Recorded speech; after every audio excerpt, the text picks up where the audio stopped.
ما شاء الله لا حول ولا قوة إلا بالله العلي العظيم. أعوذ بالله من الشيطان الرجيم. بسم الله الرحمن الرحيم. وبه نستعين وهو خير ناصر ومعين. اللهم أنطقني بالهدى وألهمني التقوى. اللهم إنا نعوذ بك من شرور أنفسنا وسيئات أعمالنا ونؤمن بك ونتوكل عليك.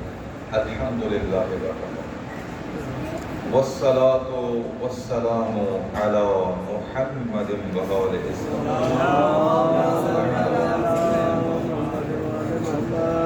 لا سيما بقية الله الأعظم الذي بيمنه رزق الورى وبه سبقت الأرض والسماء السبب المتصل بين الأرض والسماء.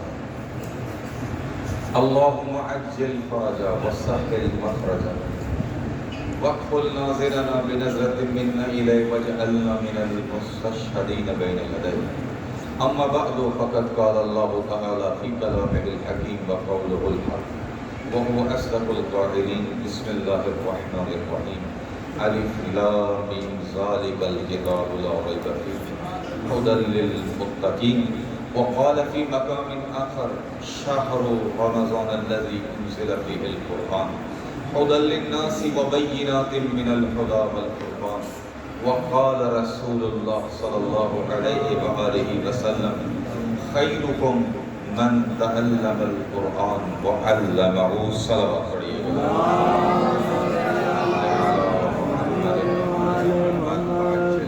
ماشاء اللہ ہمارے دوستوں نے اتنا اچھا کیا کہتے ہیں کہ پیش کیا ہے قرآن، اور قرآن کی فضیلت بھی پیش کی، فضائل بھی پیش کر دیے اور ہمارے دلوں کو مؤثر کیا. اللہ تعالیٰ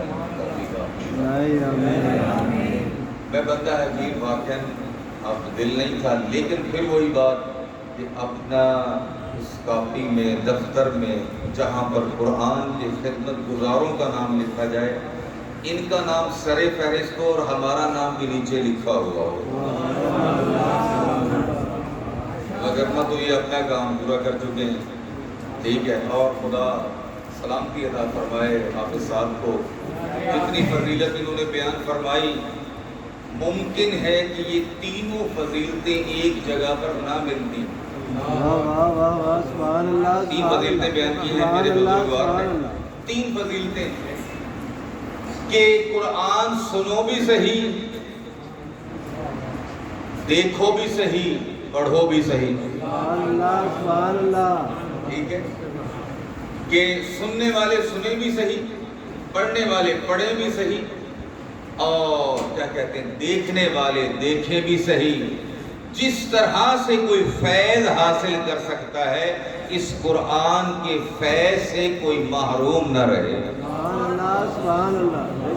قرآن کریم. اور آپ نے ماشاءاللہ بہت پیارا انتظام کیا. مولا آپ کو سلامتی عطا فرمائے. ٹھیک ہے. اور پھر لطف کی بات یہ ہے کہ اگر آنکھوں سے پڑھ بھی لیا اور کانوں سے سن بھی لیا، زبان سے تلاوت کر بھی لی، تو پھر یہ ایک اور انتظام فرمایا کہ بعد میں تھوڑا تھوڑا سوچ بھی لیا کریں. تھوڑا سوچ بھی لیا کریں کہ یہ ہم نے کیا پڑھا ہے اور کیا سنا ہے. افلا یتدبرون القرآن ام علی قلوب اقفالها. آیا قرآن میں غور و فکر بھی کیا ہے؟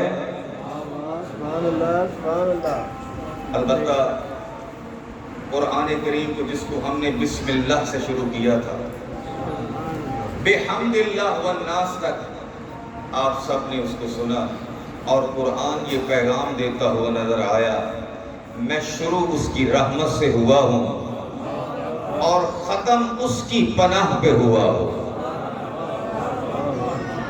میری ابتدا تھی تو اس کی رحمت کے اعلان سے تھی. بسم اللہ الرحمن الرحیم.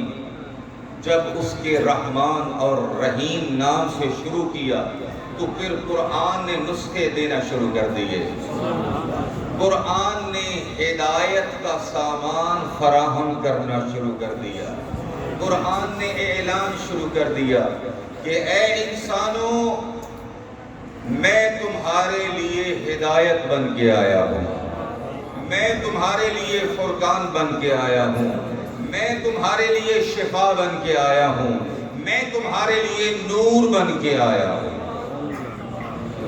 بہت عظیم مہینہ، بہت عظیم مہینہ، اتنی فضیلتیں اس مہینے میں اللہ نے رکھی ہیں۔ میں صرف ایک روایت سے کیا کہتے ہیں جو آپ کے سامنے ایک یا دو روایات تبرکاً برکت کے طور پہ عرض کرنا چاہتا ہوں۔ رسول خدا صلی اللہ علیہ وآلہ وسلم نے ارشاد فرمایا، خیرکم من تعلم القرآن وعلمہ۔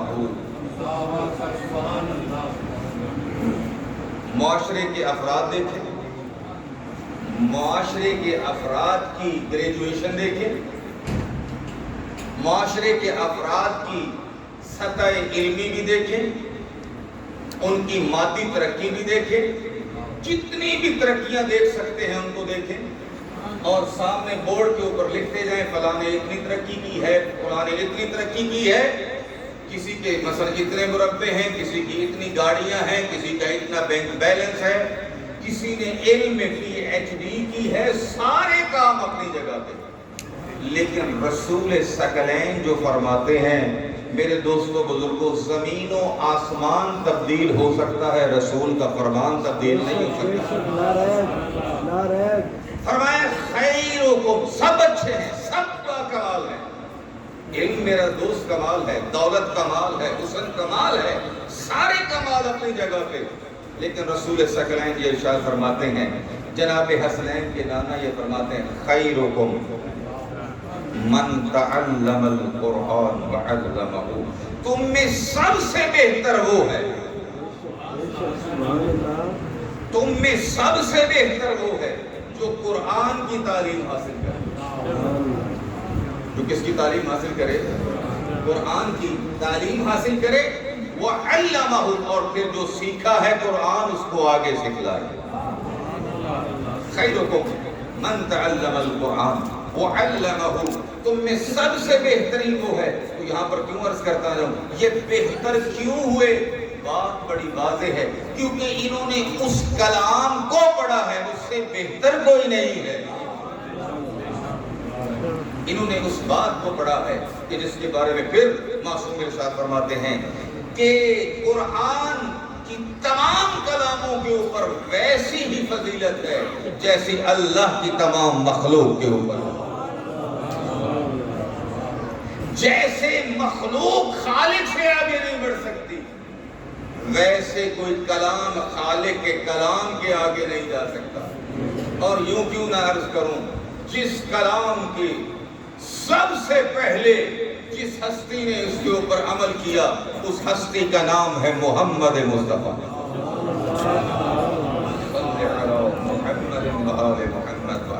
خیرکم من تعلم القرآن وعلمہ، اور پھر قرآن کریم میں فرماتا ہے الرحمن علم القرآن، بہت رحمان ہے، بہت رحم کرنے والا ہے۔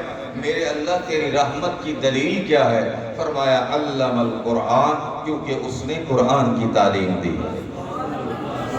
کیونکہ اس نے کس کی تعلیم دی ہے؟ علم القرآن، قرآن کی تعلیم دی ہے۔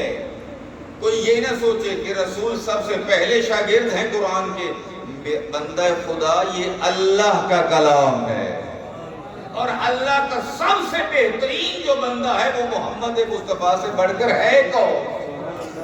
خیرکم من تعلم القرآن وعلمہ، اور فرمایا کہ اپنے بچوں کو 3 چیزوں کی تعلیم دو۔ ادبوا اولاد، شیعہ سنی میں یہ روایت موجود ہے، ادبوا اولادکم بثلاث خصال، اپنی اولاد کو 3 چیزوں کا ادب سکھاؤ۔ کتنی چیزوں کا؟ کون سی چیزیں؟ فرمایا حبی، میری محبت۔ کمی کیڑی شہدی ہے؟ آپ خود محسوس کر سکتے ہیں، بتلانے کی ضرورت نہیں ہے۔ حبی میری محبت، اگر مسلمان معاشرے میں وہی محبت کہ جو رسول فرما کے گئے تھے، تو آج جہاں پر پیغمبر کا نام ہے وہیں پر قرآن ہوتا، کیونکہ محبت نہیں ہے۔ محبت وہ نہیں جو رسول چاہتے تھے۔ کوئی شخص آیا رسول پاک صلی اللہ علیہ وآلہ وسلم کے بعد، کہا کہ یا رسول اللہ، میں آپ سے جنت کی ضمانت چاہتا ہوں لیکن میرے پاس ہے کچھ نہیں سوائے آپ کی محبت کے۔ فرمایا اسی کو محفوظ رکھنا، اسی کو محبت کہنا اور ہے، کرنا اور ہے۔ اے آپس تھوڑے تھوڑے جھگڑے ہو جانا کہ یا تیری واقع میں محبت کوڑی ہے، ٹھیک ہے، اے واقعہ محبت صرف ساڑھی کے شہر سلواتاں دے جل دی ہے۔ سمجھ میں آ رہی ہے بات؟ باتوں کے ساتھ محبت کیا ہے؟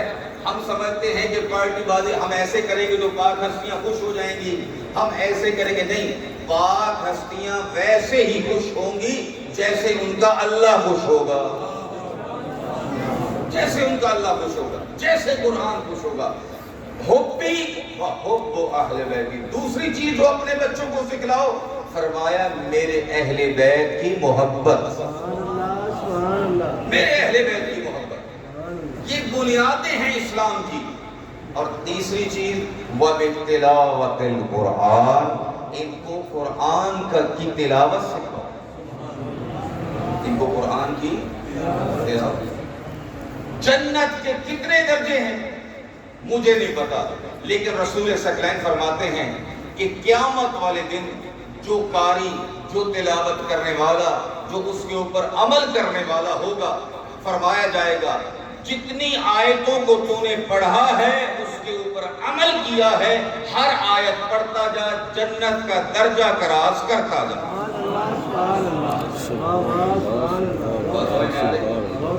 جنت کا درجہ کیا ہے؟ کراس کرتا جا۔ اب جتنی ہزار آیتیں ہیں اتنے ہی درجے ہیں۔ اب قربان جاؤں اس گھر کے اوپر کہ انہوں نے اس قرآن کے اوپر اتنا عمل کیا، اتنا عمل کیا، اتنا عمل کیا۔ فرمایا القرآن مع علی وعلی مع القرآن، کہ علی قرآن کے ساتھ ہے اور قرآن علی کے ساتھ ہے۔ اور اس درجے کے اوپر پہنچے کہ ہم یہ دعا کرنے لگے اللہم اجعلہ فی اعلی علیین، پروردگارا اب ہمارا درجہ ان ہستیوں کے ساتھ رکھنا کہ جو قرآن کے ایسے عامل ہیں اعلی علیین ہیں، اعلی علیین ہے۔ آواز بلند صلوات اللہم صلی علی محمد۔ میرے دوستوں، میرے بزرگوں، آج دل البتہ اور تھا، حافظ صاحب نے فرمایا نہیں آپ نے فقط فضیلت پڑھنی ہے، ورنہ میرا دل تھا کہ امام سجاد کی ختم قرآن کی دعا کو، ختم قرآن کی وقت بہت زیادہ ہو گیا، اگرچہ 10 منٹ میرا ارادہ تھا لیکن 2 منٹ زیادہ ہو گئے۔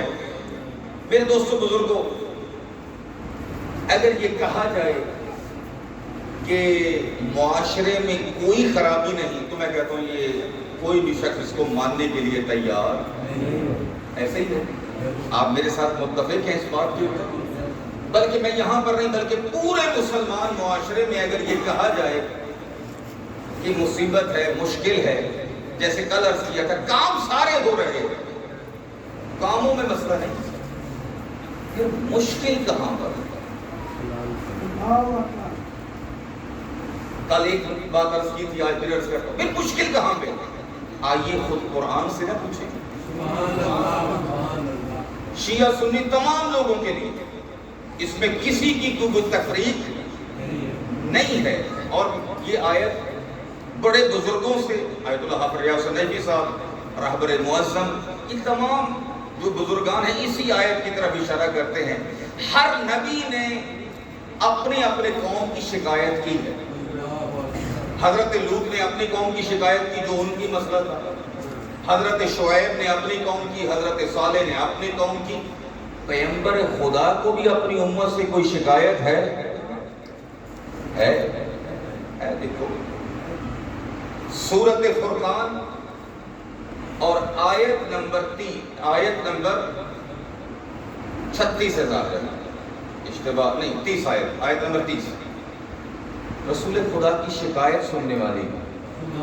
اگر یہ شکایت سمجھ آئے گی تو بیماری بھی سمجھ آ جائے گی، بیماری سمجھ آ جائے گی تو نسخہ بھی سمجھ آ جائے گا. اور واقعی یہ سچ ہے. وقال الرسول یا ربی ان قومی اتخذوا ھذا القرآن مہجورا. قیامت کے دن پیغمبر یہ شکایت کریں گے، اے میرے پروردگار، ان قومی، میری اس امت میں، ساری امت شامل ہے، اس میں کوئی شیعہ سنی والی بات نہیں ہے، کوڑ مارن کی ضرورت نہیں ہے، قرآن کے لفظ بڑے سیدھے سادے ہیں. ان قومی، میری ساری امت میں، اتخذوا ھذا القرآن مہجورا. ہجرت کسے کہتے ہیں؟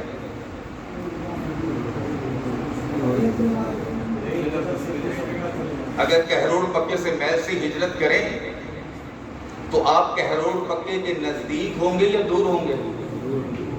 دور ہو جائیں گے. اللہ تعالیٰ کا رسول یہ فرماتے ہیں کہ میری اس امت نے قرآن سے ہجرت کر لی. بس میرا خیال ہے کہ اس کے بعد کوئی گل نہیں. یہ قیامت کے دن پیغمبر کی شکایت ہے اپنی امت سے. اگر وہ سمجھتے قرآن کو مولا علی کو نہ چھوڑتے، اور اگر ہم سمجھتے ہم مولا علی کی بات کو نہ چھوڑتے. مشکل یہی تھی کہ انہوں نے اہل بیت کو ویسے نہیں مانا جیسے قرآن نے فرمایا انما یرید اللہ لیذھب عنکم الرجس، اور ہمیں شیطان نے اس طرح سے دھوکہ دیا ہے کہ ہم اہل بیت کے عمل کو چھوڑ دیں. آتے نہیں آپ دھوکے میں، اگر دھوکے میں آئے ہوئے ہوتے تو یہاں پر بیٹھے ہوتے. لیکن اس بیماری کو سمجھیے گا کہ کس جگہ پہ مشکل ہے. یہ فقط ثواب کے لیے، ثواب بہت زیادہ، ثواب کا گل چھڑ دو نا. ایک آیت کا ثواب پورے قرآن پڑھنے کے برابر ہے. میرے دوستوں، میرے بزرگان، ثواب اپنی جگہ پر ہے. آیا قرآن کو ویسے دل میں بسایا ہے جیسے رسول چاہتے تھے؟ قرآن ہماری زندگی بنا، اہل بیت ہماری زندگی بنے، انشاءاللہ تعالی بنیں گے. یہ ابتدا ہے، قرآن کی تلاوت ابتدا ہے. اور گھروں کی نورانیت، جیسا کہ حدیث میں فرمایا گیا کہ آسمان والوں کے لیے ویسے چمکتے ہیں جیسے ستارے چمکتے ہیں. سب سے بڑی یہ دعا ہے، میرے اللہ جیسے قرآن کی تلاوت کی توفیق عطا فرمائی ہے ویسے ہمارے دلوں کو بھی نورانی فرما، ویسے ہماری زبانوں کو معطر فرما، ویسے ہماری زندگی کو معطر فرما، ویسے ہماری پوری زندگی کو، ہمارا اٹھنا، ہمارا بیٹھنا، ہمارا جینا، ہمارا مرنا. قل ان صلاتی ونسکی ومحیای ومماتی للہ رب العالمین. یہ پیغمبر کی سیرت قرآن میں ہے. میرا مرنا، میرا جینا، میرا ہر عمل میرے اللہ تعالیٰ کے لیے قرار فرما. افوض امری الی اللہ ان اللہ بصیر بالعباد.